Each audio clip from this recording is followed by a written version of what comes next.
एक तरफ तालिबान पंजशीर पर कब्जा कर लेने का दावा ठोक रहा है, साथ ही पंजशीर में विद्रोह खत्म करने का ऐलान कर पूरे अफगानिस्तान में कब्जा कर लेने का दंभ भर रहा है। इन सब के बीच तालिबानियों पर आधी रात कयामत कहर बनकर इस कदर टूटी कि पंजशीर स्थित कई तालिबानी ठिकानों को खंडहर बना दिया।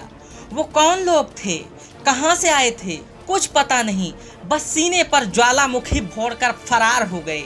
बहुत खोजबीन करने के बाद इतना पता चल पाया कि वे आसमान से आए थे, ऊपर से ही सर पर हवाई हमले दागे, पूरे जिस्म के चीथड़े और बदन को बोटियों में उड़ाकर चले गए। यह कांड उन्होंने एक नहीं बल्कि कई तालिबानी ठिकानों पर किया। अभी तक इसके बारे में कोई साफ जानकारी नहीं निकलकर सामने आई है कि किसने किया। जो कुछ भी कहा जा रहा है वह एक अंदाजा, शक, सुबह और हवाई आंकड़ा है, जिसे कुछ लोग रूस, तो कुछ कजाकिस्तान, तो कुछ अमेरिका, तो कुछ भारत को बता रहे हैं, लेकिन ये स्पष्ट नहीं है। लेकिन तबाही के मंजर और बर्बादी की तस्वीरें चीख चीख कर गवाही दे रही हैं कि हमले हकीकत में हुए हैं। तालिबान अपने मुंह भले ही सेखी बघार रहा हो कि उसने पंजशीर पर कब्जा कर लिया है, लेकिन उसकी शुरू से ही गर्दन मरोड़ रहे खानदानी सूरमा नॉर्दर्न फ्रंट ऑफ अफगानिस्तान के चीफ और अहमद शाह मसूद के बेटे अहमद मसूद इस पूरे दावे को खारिज कर रहे हैं। मसूद ने कहा कि पंजशीर पर पूरी तरह तालिबानियों का कब्जा नहीं हुआ है। तालिबानियों के खिलाफ जंग लड़ रही सेनाएं अजेय हैं और हम खून की आखिरी बूंद तक इनसे जंग लड़ेंगे। वहीं अन्य विद्रोही नेताओं की माने तो उनकी असली जंग सन्नाम गद्दार, चरसी किंग इमरान खान और पूरे पाकिस्तान से है।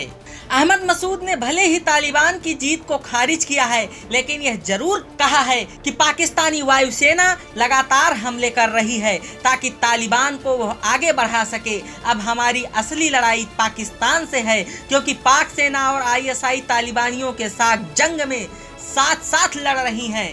एक पल अगर हम अहमद मसूद की बात ना भी माने, लेकिन UN सिक्योरिटी काउंसिल की एक रिपोर्ट कह रही है कि अफगानिस्तान में 85,000 लड़ाकों में से 10,000 विदेशी आतंकी हैं जो मध्य एशिया, चेचन्या और अलकायदा से आए हैं, जबकि 6500 पूरे पाकिस्तानी नागरिक शामिल हैं। वहीं इस मसले पर ईरान ने पंजशीर में तालिबानी हमले की निंदा की है। साथ ही कहा है कि ईरान पंजशीर पर हुए हमलों में पाकिस्तान की भूमिका की जांच कर रहा है। अगर पाकिस्तान का हाथ पाया गया तो उसकी खैर नहीं होगी। वहीं बीते दिनों पाकिस्तानी एयरफोर्स ने उपराष्ट्रपति अमरुल्लाह सालेह के पंजशीर स्थित घर पर ड्रोन हमले भी किए थे। इसके बाद सालेह को अफगानिस्तान छोड़ना पड़ा। इस हमले में उनके करीबी कमांडर की जान भी चली गई। मसूद ने एक मैसेज भी जारी किया जिसमें उन्होंने कहा कि हमारे लड़ाके पंजशीर में हैं और हमारी जंग जारी ही रहेगी। अब पूरे अफगानिस्तान को खड़ा होना होगा। जो हथियार उठाना चाहते हैं हम उनके साथ हैं, जो इस विरोध के साथ हैं हम उनके भी साथ हैं।